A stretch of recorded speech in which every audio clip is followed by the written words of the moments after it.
নমস্কাৰ বন্ধু বান্ধৱীসকল, মই কল্যাণী এজেলিয়া গাৰ্ডেনৰ পৰা আজি মই আপোনালোকলৈ এটা ৰিকুৱেষ্ট ভিডিঅ' আগবঢ়াবলৈ লৈছোঁ। নিশ্চয় আপোনালোক ভালে কুশলে আছে।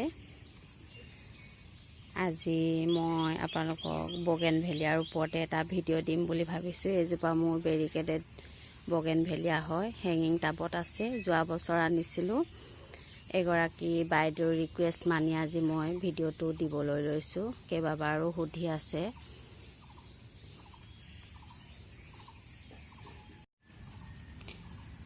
এজোপা মোৰ বগেনভেলিয়া হয়। ডাবল কালাৰৰ ফুলে, পিংক আৰু হোৱাইট ওলায়। পাতবোৰ দুটা ৰঙৰ, খুব ধুনীয়া লাগে দেখিবলৈ। বগেনভেলিয়াবোৰ সাধাৰণতে বাৰিষাই বেছি পাত পোখা মেলে। আজি মই আপোনালোকক মোৰ এগৰাকী বাইদেৱে বাৰে বাৰে সুধি থাকে বগেনভেলিয়াৰ কথা। মই তেওঁৰ ৰিকুৱেষ্ট মানি ভিডিঅ'টো বনাইছোঁ। চাব বুলি আশা ৰাখিছোঁ ভিডিঅ'টো। বগেনভেলিয়াৰ আমি বাৰিষা কালতে সাৰ প্ৰয়োগ কৰিব লাগে।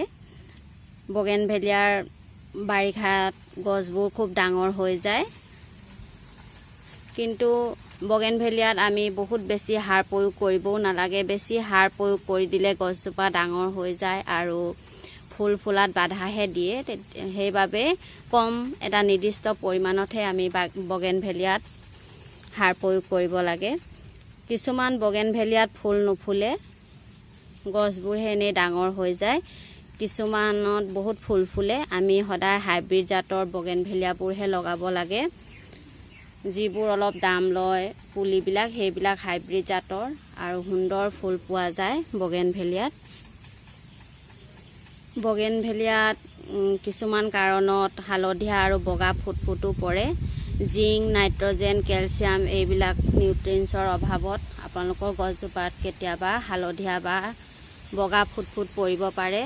বাইদেৱে তেনেকৈ কৈছিলে, তেওঁৰ সাৰৰ অভাৱত সেনেকুৱা হ'ব পাৰে। আৰু কেতিয়াবা ফাংগাছ লাগিলেও আপোনালোকৰ গছজোপা বেয়া হৈ যাব পাৰে।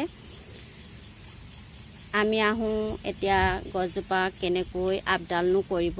বগেনভেলিয়াৰ পাতবোৰ, আগবোৰ সদায় আপোনালোকে বাৰিষা কালত প্ৰিঞ্চিং কৰি থাকিব। মই এইটো অলপ আগতে মই ছিঙিছিলোঁ।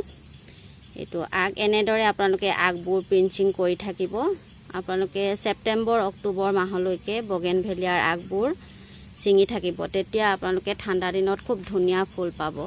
বগেনভেলিয়াত বাৰিষাত ফুল নুফুলেই। ঠাণ্ডা দিনত ছেপ্টেম্বৰ অক্টোবৰ মাহৰ পৰাহে ফুল ফুলিবলৈ ধৰা দেখা যায়। কিছুমান ঠাইত অৱশ্যে গৰমতো বাৰিষাতো ফুল ফুলে। যিবোৰ অঞ্চলত বৰষুণৰ পৰিমাণ কম, গৰম বেছি হয়, তেনেবোৰ ঠাইত 12 মাহেই ফুল পোৱা যায়। আমাৰ অসমত অৱশ্যে বাৰিষাত আমি ফুল নাপাওঁৱেই ইমানকৈ।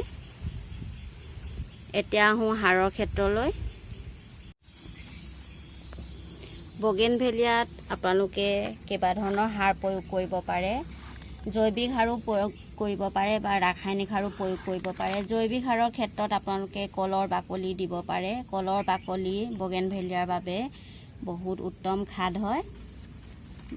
কলৰ বাকলিত নাইট্ৰজেন, কেলছিয়াম, পটাছিয়াম, জিংক এই সকলোখিনি পদাৰ্থ পোৱা যায়। সেইবাবে কলৰ বাকলি বগেনভেলিয়াৰ বাবে খুব ভাল। আপোনালোকে অলপ অলপ কলৰ বাকলি শুকুৱাইও দিব পাৰে বা কেঁচাকৈও দিব পাৰে, বা পানীত তিয়াই আপোনালোকে সেই পানীখিনিও বগেনভেলিয়াত দিব পাৰে। শুকান হ'লে বেছি ভাল হয়। এনেদৰে আপোনালোকে এমুঠিমান মাজে সময়ে 20 দিনত বা 15 দিনত কলৰ বাকলি দি চাবচোন, খুব ধুনীয়া ৰিজাল্ট পাব। আৰু এটা মই বস্তু দিওঁ, হলি হয় বুলি কওঁ, মাষ্টাৰ্ড কেক। এইখিনি হয়, এইখিনিও আপোনালোকে অলপ অলপ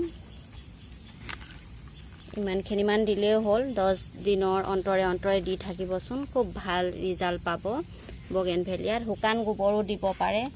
গোবৰ অলপ অলপ দিব, বহুত বেছিকৈ নিদিব। কেঁচু সাৰো বেছি প্ৰয়োগ নকৰিব। বেছি প্ৰয়োগ কৰি দিলে ফুল ফুলাত আপোনালোকৰ বাধাহে আহিব। জৈৱিক সাৰ প্ৰয়োগ কৰি থাকিলে ৰাসায়নিক সাৰ প্ৰয়োগ নকৰিলেও হয়। এইখিনি হৈছে পটাছ সাৰো আপোনালোকে অলপ অলপ দিব পাৰিব। মই যিহেতু জৈৱিক সাৰ প্ৰয়োগ কৰিছোঁ, সেইবাবে এতিয়া মই পটাছ দিয়া নাই। কিছুমান ফুলত মই পটাছ দিওঁ। ইমানখিনিমান আপোনালোকে বগেনভেলিয়া জোপাত প্ৰয়োগ কৰিব পাৰিব। আপোনালোকে ফুল ফুলাৰ সময়ত ডিএপি গুটিও কেইটামান দিব পাৰিব। ডিএপি আৰু এইবিলাক যিকোনো সাৰ পেকেটত নাহে। বাইদেৱে আপুনি পেকেট দেখুৱাবলৈ কৈছিলে। পেকেট মই নানোৱে, এইবিলাক সাৰৰ পেকেট মই কিনি অনা নাই। এইবিলাক খোলা হিচাপতে পায়, গ্ৰাম হিচাপত, কেজি হিচাপত আপোনালোকে সাৰৰ দোকানত কিনিবলৈ পাব। আৰু মই কেঁচু সাৰ, পাত সাৰ এইবিলাক ঘৰতে অলপ অলপকৈ তৈয়াৰ কৰি লওঁ। শুকান পাতৰ পৰা সাৰ বনাওঁ। আৰু পাকঘৰৰ যিখিনি সামগ্ৰী, ৱেষ্ট সামগ্ৰী থাকে সেইখিনিৰ পৰা মই কম্পোষ্ট তৈয়াৰ কৰি লওঁ। সেইবিলাক সাৰেই মই ফুলত প্ৰয়োগ কৰোঁ। মই বৰ বেছি কিনি আনি ফুলৰ বাবে সাৰ প্ৰয়োগ নকৰোঁ। এনেদৰেই আপোনালোকে সাৰ প্ৰয়োগ কৰিব ফুলজোপাত। আৰু অক্টোবৰ মাহৰ পৰা আপোনালোকে গছজোপা পূৰা ৰ'দত ৰাখি দিব। তেতিয়াহে আপোনালোকে খুব ধুনীয়া ফুল পাব। ঠাণ্ডাত বা ছাঁ পৰা ঠাইত বগেনভেলিয়া ৰাখি দিলে ফুল পাবলৈ অসুবিধা হয়। আৰু এইকেইদিন আপোনালোকে এটা কাম কৰিব, গছকেইজোপা পানী নপৰা ঠাইত ৰাখি দিব। তেতিয়াহে গছকেইজোপা ভাল হ'ব।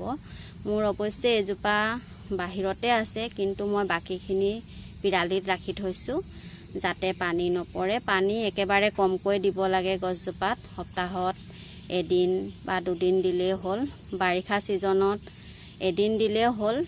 ঠাণ্ডাত আপোনালোকে সপ্তাহত এদিন দিলে হৈ যায়। এনেদৰেই আপোনালোকে আপডাল কৰি চাবচোন।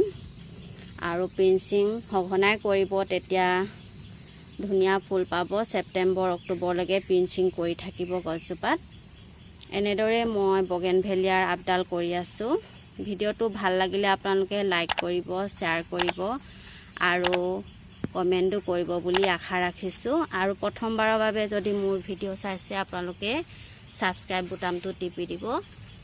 তেতিয়া মোৰ ভিডিঅ'বোৰ আপোনালোকে পাই থাকিব। আজিলৈ আহিছোঁ, বাই।